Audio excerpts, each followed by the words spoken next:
Mae'r siop yma, dwi'n rhedeg hi ers 1979, jyst dros 20 mlynedd rwan.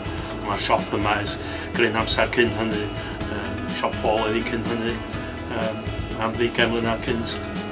A mae wedi dyblu mewn maint, mae nifer papura newydd a'r math o beth da ni werthu ydy altron sylweddol, nifer cwsmeriad, mae poblogaeth Penrhyn di newid yn sylweddol. Eisiau rhedeg post am bron i 10 mlynedd ar 20.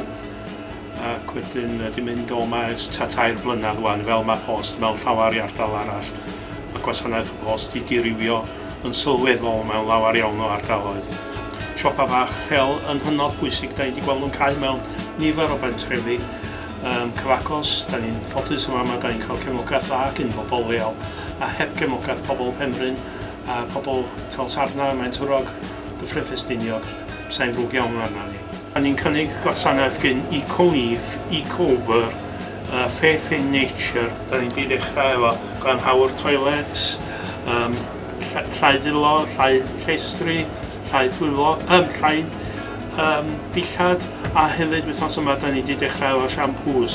Wedyn bod ni'n ail-lenwi lleihau defnydd o fastig, ond defnyddio hylif sydd yn ddigemeg am organaidd yn fwy cynaladwy. A da ffordd da ni'n meddwl bod rhaid mynd. Meriad gyfle i ddod i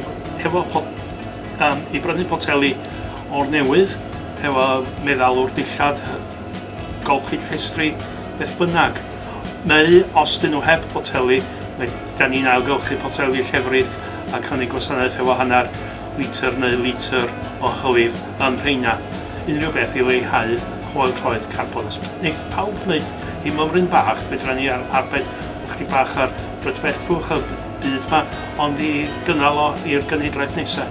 Da ni yn gwneud o herwydd bod o'n rhywbeth mae gen i bersonol, diddordeb yn, ond yn rhywbeth da ni eisiau gynnig i'r pentref lleol.